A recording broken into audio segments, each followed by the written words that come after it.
해경이 임경빈 군을 구조한 뒤에 헬기가 아닌 배로 이송해서 4시간 40분 만에 병원에 도착하게 한 것도 무혐의 처분했습니다. 기무사와 국정원이 유가족을 사찰했다는 의혹 역시 무혐의라고 결론 내렸습니다. 이상엽 기자입니다.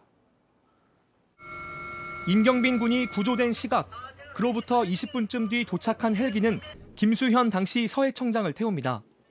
다른 헬기가 도착해 임 군을 헬기장으로 옮기지만 이번엔 배로 옮기라는 지시가 내려집니다. 같은 시각 또 다른 헬기는 김석균 당시 해양경찰청장을 태웁니다. 임 군은 구조된 지 4시간 41분 만에 목포 한국병원에 도착했습니다. 임 군을 빠르게 옮기지 않고 해경 간부들만 헬기를 쓴 정황은 기록으로도 남아있습니다.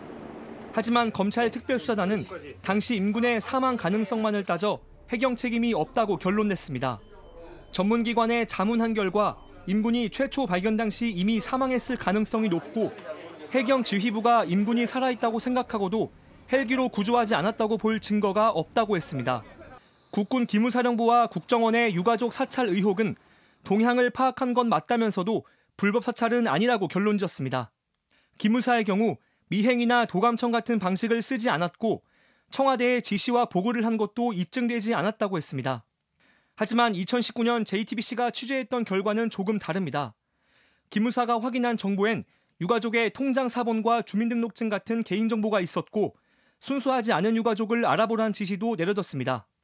이렇게 작성된 동향보고서는 참사 이후 6개월간 청와대에 보고됐습니다.